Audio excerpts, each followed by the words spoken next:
कल घट यात्रा के साथ ध्वजारोहण का कार्यक्रम संपन्न हुआ था और यह पंच कल्याणक का प्रारंभिक दिन है। गर्भ कल्याणक का पूर्वार्ध है और कल इसका उत्तरार्ध आपके सामने आने वाला है। संसारी प्राणी का जन्म तो होता है, किंतु मरण के साथ जन्म होता है और जन्म और मरण की यह परंपरा अनंत काल से चली आई है और इस परंपरा को समाप्त करने के लिए यह अवसर आया है। संस्कार, मोहजन्य जो संस्कार होते हैं उनको समाप्त करने के लिए यह पुरुषार्थ करने का अवसर कई बार मिला है, किंतु समीचीन पुरुषार्थ नहीं करने के फलस्वरूप मोहजन्य संस्कार हमारे समाप्त नहीं हो पाए हैं। मोहजन्य संस्कार को दूर करने के लिए बार बार पुरुषार्थ करने की आवश्यकता पड़ती है।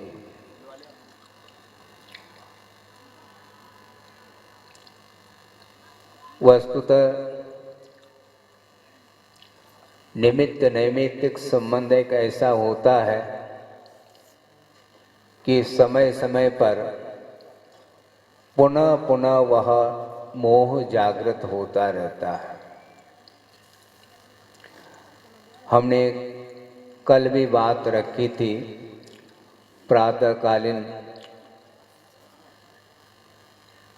स्वाध्याय कहो अथवा उपदेश के प्रसंग में कि वृषभनाथ भगवान का जीव संयम के बल से देवगति को प्राप्त किया था और वहाँ पर दीर्घ काल व्यतीत किया। 33 सागर के जहाँ पर आयु है और वहाँ पर वासना से रहित होकर के निरंतर तत्व चिंतन के साथ व्यतीत किया था, किंतु वहाँ से इस मनुष्य लोक में आने के पश्चात यहाँ का वातावरण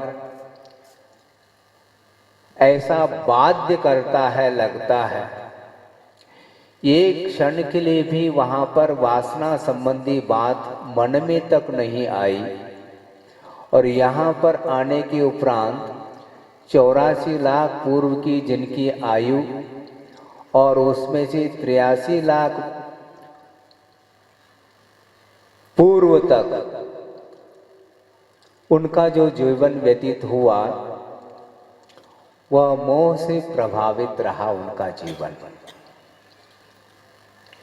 वातावरण का बड़ा प्रभाव पड़ता है, इसमें कोई दो राय नहीं है और वातावरण को पवित्र बनाने के लिए संयम की आवश्यकता पड़ती है।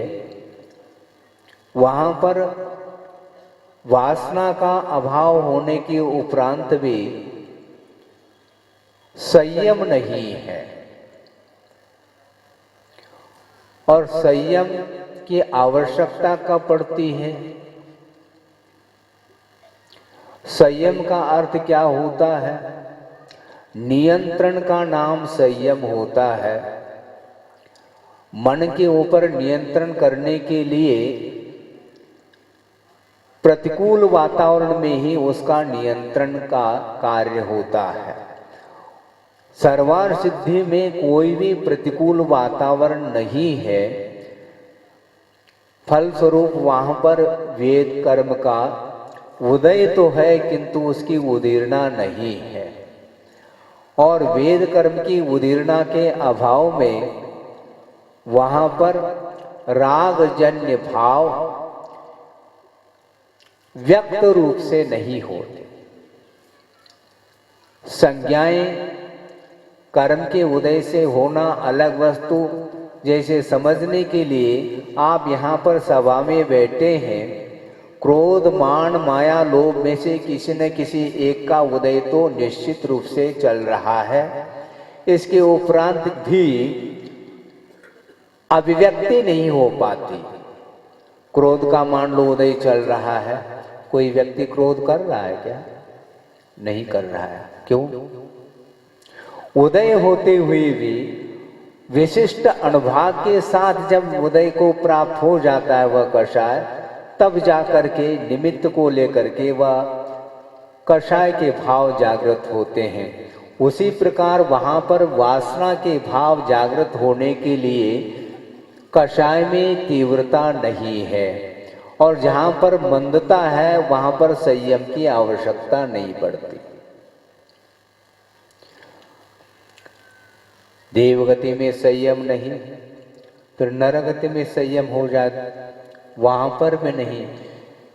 कषाय की तीव्रता में भी संभव नहीं और कषाय की अत्यंत मंदता में भी संभव नहीं।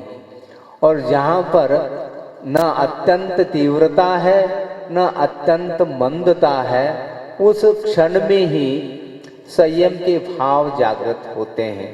गुरुदेव ने भी एक बार प्रसंग के अनुरूप बात रखी थी कि असाता कर्म की जब तीव्रता होती है, अत्यंत तीव्रता नरकों में होती है, इसलिए वहां पर भी संयम धारण करने के परिणाम नहीं होते। और साता कर्म की बाहुल्यता कहां पर? देवों में है, इसलिए वहां पर सुख में वह लीन हो जाते हैं पंचेंद्रिय के विषयों में। और नरकों में असाता वेदनी की तीव्रता होने के कारण वहां पर भी संयम की बात नहीं आती।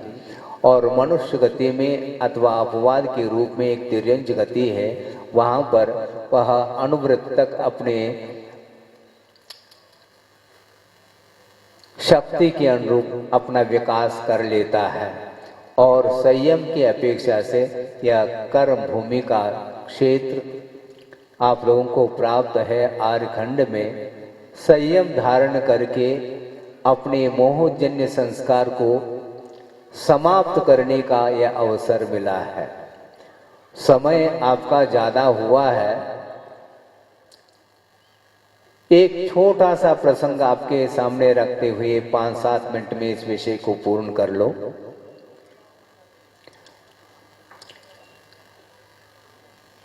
गुरुदेव ने प्रवचन के दौरान यह प्रसंग दिया था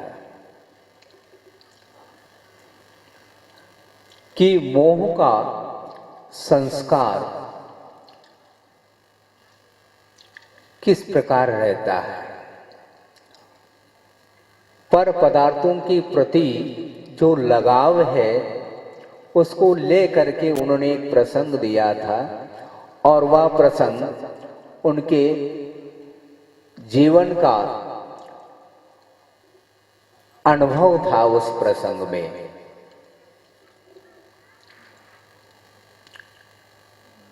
जब वो स्कूल जाते थे, दीक्षा की पूर्व की बात मैं आपके सामने रख रहा हूं। प्रतिदिन की भांति स्कूल जा रहे हैं और स्कूल जब छूट जाता वापस घर आना होता है। अपने मित्रों के साथ वो आ रहे हैं और बीच में एक वृक्ष है, आम्र वृक्ष, और उसके नीचे बैठ करके मनोरंजन तो स्वाभाविक है। और उस आम्र वृक्ष में आम लगे हैं और आम तोड़ने का मन हो गया, सबका हो गया, तो कौन बचे उसमें? एक एक पत्थर के माध्यम से आम को तोड़ने का पुरुषार्थ चल रहा है। और गुरुदेव ने भी उस समय प्रयास किया, किंतु एक एक पत्थर फेंकने के उपरांत भी आम साबुत नीचे नहीं गिर पा रहा है। क्यों? आम अभी पके नहीं हैं। आम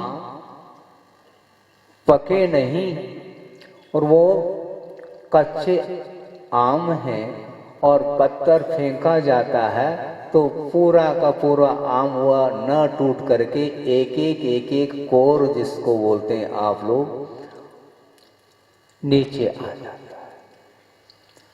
इतना पर्याप्त था उनके लिए। शायद वो ये समझ रहे होंगे आचार्य महाराज मेरे लिए ये बोध दे रहा है। कौन? आम। आपके लिए नहीं दे रहा है। हाँ?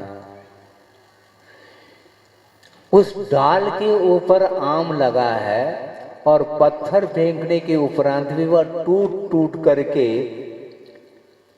नीचे आ रहा है। इससे स्पष्ट है कि उस डाल से उस आम का कितना लगाव है, ये स्पष्ट आपके सामने हो रहा है। किंतु कुछ ही समय नहीं हुआ, थोड़ा सा हवा का झोंका आया और एक आम बिना पत्थर फेंके पूरा का पूरा साबुत नीचे आया। यह भी उनके लिए उपदेश दे रहा है, क्योंकि पका हुआ आम नीचे आया है उसके लिए पत्थर फेंकने की कोई आवश्यकता नहीं पड़ी। उस डाल पर वह आम पका हुआ था, उस आम का उस डंठल से उस डाल से जो संबंध था वह इतना मजबूत नहीं था उसका संबंध, और हवा के झोंके के माध्यम से वह नीचे उनके चरणों में आकर के गिर गया। पर्याप्त उनके लिए, आप लोगों के लिए है। बड़े बड़े अनुष्ठान करने के उपरांत भी जब अनुष्ठान समाप्त हो जाता है तो अपने अपने वाहन में बैठ करके जहां से आए थे वहीं पर आप लोग जाएंगे। संस्कार को दूर करने के लिए निमित्त मिलने के उपरांत भी भीतर का जो निमित्त है वह बलवान होता है। बाहरी निमित्त कई बार प्राप्त किए होंगे, किंतु अंतरंग जो निमित्त, मोहजन्य जो निमित्त है, कषाय का उदय जब आता है उस समय अच्छे अच्छे निमित्त मिलने के बावजूद भी वैराग्य के क्षण नहीं आ पाते। इसलिए वो उतना छोटा सा प्रसंग उनके लिए वैराग्य के लिए कारण बन गया है और उन्होंने अपने उपदेश के माध्यम से उस प्रसंग को रख दिया। और उस प्रसंग को हम लोगों ने पढ़ा, आप लोगों ने भी पढ़ा होगा, किंतु इसके उपरांत भी उपादान अपना अपना होता है। इसलिए अपने उपादान की ओर दृष्टिपात करने का प्रयास करो तो आपका वह निमित्त जो सामने आया है वह आपको प्रभावित कर सकता है। निमित्त के माध्यम से प्रत्येक व्यक्ति प्रभावित हो और मोक्ष मार्ग की ओर अग्रसर हो, यह अनिवार्य नहीं, किंतु जिसका संसार का काल किसको बोलते हैं, संसार में रहने का काल अल्प रह गया है, उसके लिए छोटे छोटे निमित्त भी वैराग्य के लिए कारण बनते हैं। और वैराग्य के लिए कारण बनता है वह क्षण, तो फिर वह उस क्षण का पूरा लाभ ले लेता है। अब दोबारा हमें वापस नहीं जाना। तो ऐसा ही हुआ कि अब स्कूल की पढ़ाई क्या, कहाँ तक पढ़ना है और पढ़ करके करना भी क्या है। अनेक प्रकार की डिग्रियां ले करके भी लौकिक शिक्षण को पर्याप्त मात्रा में हासिल करने के उपरांत भी उसी सांसारिक क्षेत्र में संसारिक प्राणी उस ज्ञान का उपयोग कर लेता है व्यक्ति के उपार्जन के लिए, किंतु मोक्ष मार्ग में जो सहयोग प्रदान करने वाला ज्ञान है वह ज्ञान संसार के लिए कारण नहीं हो सकता। इसलिए लौकिक ज्ञान से हमें कोई प्रयोजन सिद्ध नहीं होने वाला। इसलिए परमार्थ संबंधी ज्ञान को प्राप्त करने के लिए उनके चरण बढ़ गए। अब स्कूल से कोई प्रयोजन नहीं और उस स्कूल में प्रवेश पाना है जिसके माध्यम से परमार्थ का बोध हो जाता है। तो आज प्रथम दिन है गर्भ कल्याण का। आत्मा के ऊपर किस प्रकार संस्कार पड़ते हैं, कर्म क्षय किस प्रकार किया जाता है, गर्भ में जब जीव आ जाता है उसी समय से उसके आत्मा के ऊपर संस्कार जो पड़ते हैं, धार्मिक संस्कार, आप कितनी भी कोशिश करो उस प्रकार के संस्कार आप नहीं डाल पाएंगे। भगवान के माता पिता उन्होंने क्या पुरुषार्थ किया होगा और किस प्रकार उन्होंने संस्कार डाले होंगे और किस प्रकार उस जीव ने पुण्य का अर्जन करके आया होगा, ये सारा का सारा विषय मध्याह्न में आप लोगों को मिलेगा सुनने को।